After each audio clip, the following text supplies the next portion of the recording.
Michael Saylor vend ses parts de MicroStrategy pour s'acheter plus de Bitcoin, BTC.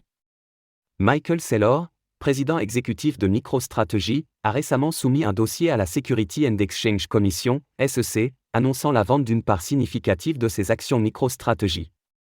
Cette démarche, impliquant la vente de 310 000 actions MSTR pour une valeur de 216 millions de dollars, soulève plusieurs questions.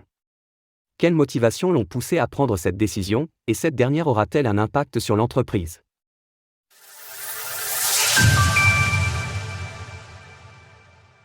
Michael Saylor vend des actions MicroStrategy. Le président exécutif de MicroStrategy, Michael Saylor, a décidé de vendre une partie de ses actions de l'entreprise, représentée par le ticker MSTR. Dans un document déposé le 2 janvier 2024 auprès de la Securities and Exchange Commission des États-Unis, SEC, Michael Saylor a indiqué qu'il comptait vendre 310 000 des 400 000 options d'achat d'actions MSTR qui lui ont été attribuées en 2014 et qui expirent en avril 2024 si elles ne sont pas utilisées. Lors de la conférence de 4e trimestre de MicroStrategy, Michael Saylor a annoncé qu'il vendra quotidiennement 5 000 actions MSTR pendant les 4 prochains mois, soit un total de 310 000 actions, équivalent à environ 216 millions de dollars. Depuis 2014, la valeur de l'action MicroStrategy a considérablement augmenté, en grande partie grâce aux investissements de l'entreprise dans Bitcoin.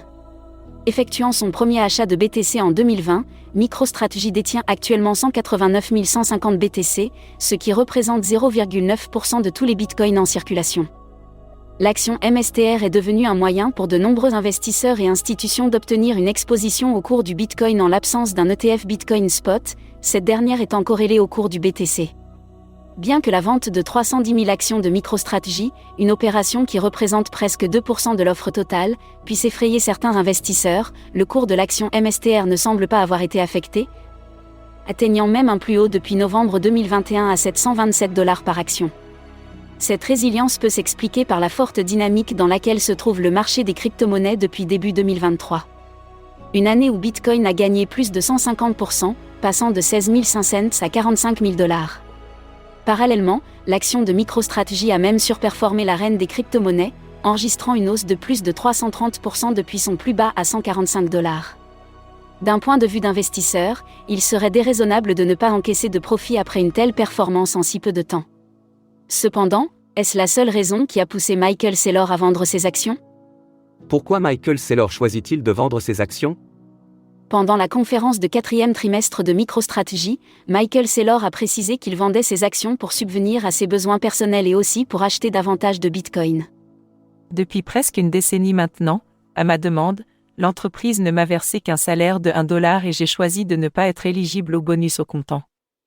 L'exercice de cette option me permettra de répondre à des obligations personnelles ainsi que d'acquérir du Bitcoin supplémentaire pour mon compte personnel. Ensuite, pour éviter de semer la panique parmi les actionnaires et de laisser penser qu'ils ne croient plus dans l'avenir de l'entreprise, il a souligné son optimisme quant aux perspectives de MicroStrategy et rappelé qu'il reste un actionnaire important de MSTR. Retrouvez toutes les actualités crypto sur le site cryptost.fr.